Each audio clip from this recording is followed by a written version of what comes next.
और मैं आग्रह करना चाहता हूं अपनी पार्टी के राष्ट्रीय अध्यक्ष जी से कि आपको सबसे पहले आजम खान साहब की आवाज उठानी चाहिए थी। जिस तरीके से आप आज अपने सांसदों को लेके 30 तारीख को आप जंतर मंतर पे जाएंगे केजरीवाल जी के लिए, आजम खान साहब को जेल में आज फिर 9 महीने से ज्यादा हो गए। कम से कम आपको एक डेलीगेशन यहाँ भेजना चाहिए था जब पार्टी का दफ्तर बंद हुआ था। आपके एक पार्टी का छोटा सा कार्यकर्ता जो पकड़ा गया लखनऊ में, उसके लिए आप डीजीपी ऑफिस चले गए, मगर कभी किसी ने पार्टी की तरफ से आवाज नहीं उठाई।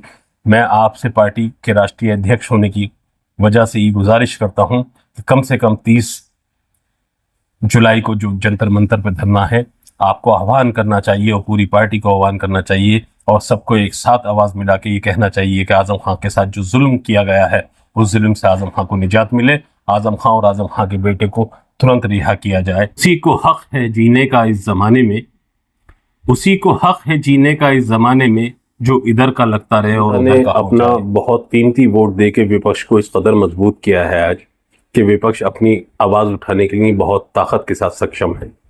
और ये एक बहुत अच्छी शुरुआत है केजरीवाल जी के लिए और सारे विपक्ष के लिए कि आज विपक्ष उनके लिए खड़ा हुआ एक साथ। और 30 तारीख को जंतर मंतर पे जो प्रदर्शन हो रहा है वो एक मजबूत विपक्ष की तरह उसको देखा जाता है। और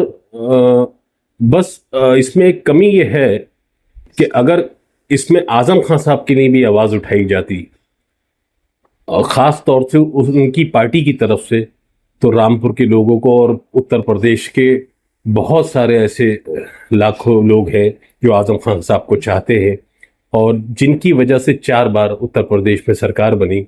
आजम खान साहब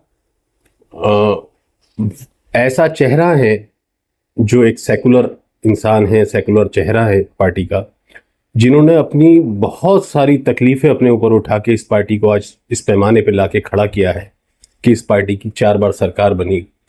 आप शायद जानते हो या ना जानते हो, आजम खान साहब एक वाहिद आदमी है इस वक्त जो कि जिंदा है जिसने समाजवादी पार्टी का नींव का पत्थर रखा था। आजम खान साहब वो आदमी है जो माननीय अखिलेश यादव जी को टीपू से सुल्तान तक बनाने का सफर जिन्होंने पूरा किया। अगर आपकी नॉलेज में ये बात हो, और मैं आग्रह करना चाहता हूं अपनी पार्टी के राष्ट्रीय अध्यक्ष जी से कि आपको सबसे पहले आजम खान साहब की आवाज उठानी चाहिए थी। जिस तरीके से आप आज अपने सांसदों को लेके 30 तारीख को आप जंतर मंतर पे जाएंगे केजरीवाल जी के लिए, बहुत अच्छी शुरुआत है और होना चाहिए, एक दूसरे की मदद करनी चाहिए, मगर उससे पहले आपको आजम खान साहब के लिए आवाज उठानी चाहिए थी, क्योंकि आजम खान साहब वो आदमी हैं जिन्होंने आपको टीपू से सुल्तान तक बनाने का सफर पूरा किया। आजम खान साहब वो आदमी हैं जब आपके वालिद मोहतरम मरहूम मुलायम सिंह यादव जी आपको चीफ मिनिस्टर बनाने के लिए आजम खान साहब ने 45 मिनट उनसे गुजारिश की थी। आजम खान साहब वो आदमी हैं जिन्होंने अपने खून से और अपने पसीने से इस पार्टी को सींचा है। आजम खान साहब वो उन 2 आदमियों में से हैं, एक मुलायम सिंह यादव और दूसरे आजम खान साहब। जिस वक्त इस पार्टी का नींव का पत्थर रखा गया तो पूरे प्रदेश में गांव-गांव, गली-गली घूम के आजम खान साहब ने इस पार्टी के लिए मेहनत की है और आज इस पैमाने पर ला के खड़ा कर दिया कि आप एक उत्तर प्रदेश में एक मजबूत आवाज़ बने। आपको सबसे पहले, आप हमारी पार्टी के राष्ट्रीय अध्यक्ष हैं, हम आपसे नाराज़ भी हो सकते हैं, हम आपसे गुजारिश भी कर सकते हैं, हम आपके ऊपर अपना हक भी जता सकते हैं। उसी हक के साथ मैं आपसे कहना चाहता हूं कि एक पार्टी का छोटा सा कार्यकर्ता जो पकड़ा गया लखनऊ में, उसके लिए आप डीजीपी ऑफिस चले गए।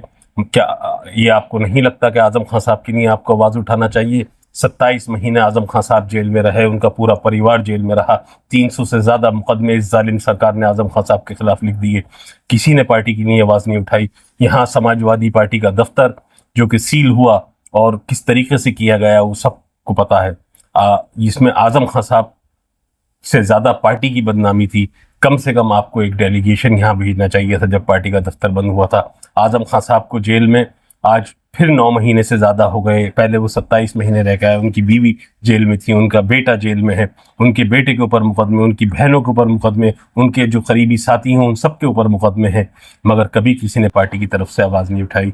मैं आपसे पार्टी के राष्ट्रीय अध्यक्ष होने की वजह से ये गुजारिश करता हूँ कि कम से कम 30 जुलाई को जो जंतर मंतर पर धरना है, आपको आह्वान करना चाहिए और पूरी पार्टी को आह्वान करना चाहिए और सबको एक साथ आवाज़ मिला के ये कहना चाहिए कि आजम खान के साथ जो जुल्म किया गया है उस जुल्म से आजम खां को निजात मिले, आजम खां और आजम खां के बेटे को तुरंत रिहा किया जाए और उनके ऊपर जितने भी फर्जी मुकदमे किए गए हैं वो सब वापस लिए जाए। मेरी गुजारिश है कि आप लोगों को ऐसा करना चाहिए आजम खां साहब की नहीं, क्योंकि आजम खां साहब एक वो नेता है जिनकी वजह से आपको यहाँ पर वोट मिलता है। आप आजम खां साहब को हटाकर कभी यहाँ पर ताकत में नहीं रह सकते। और बात समाजवादी पार्टी की नहीं है, मैं कहना चाहता हूँ हिंदुस्तान की हर सेकुलर पार्टी से, अगर किसी के अंदर हिम्मत है तो वो यूपी के अंदर ये कह के दिखाए कि उसे आजम खां साहब का वोट नहीं चाहिए और फिर वो इलेक्शन लड़े, तो असलियत पता चलेगी कि यूपी के अंदर असलियत क्या है। आप सब वोट लेना चाहते हैं, हमारा सबको वोट चाहिए मुसलमानों का। हर आदमी, हर नेता अपनी जाति की और अपने धर्म की बात करता है, अपनी जाति के लिए वोट मांगता है, अपनी जाति के नेताओं का ख्याल रखता है। कि आज हम इतने कमजोर हो गए हैं कि हम अपने नेता की बात नहीं रख सके, अपने नेता का लिए कुछ हक में उसके साथ नहीं खड़े हो सके। मैं सबसे अपील करता हूं कि आजम खां साहब के लिए दुआ भी करिए, उनके साथ भी खड़े होइए और उनकी ताकत भी बनिए। और पार्टी से खास तौर से ये कहना चाहता हूं कि आपको आजम खां साहब के लिए आवाज उठानी चाहिए। 30 तारीख को जैसे आप केजरीवाल जी की लिए आवाज उठाएंगे, जितनी भी हिंदुस्तान की सेकुलर पार्टियां हैं, आजम खां साहब को उन सबको आवाज उठाना चाहिए आजम खां साहब के लिए।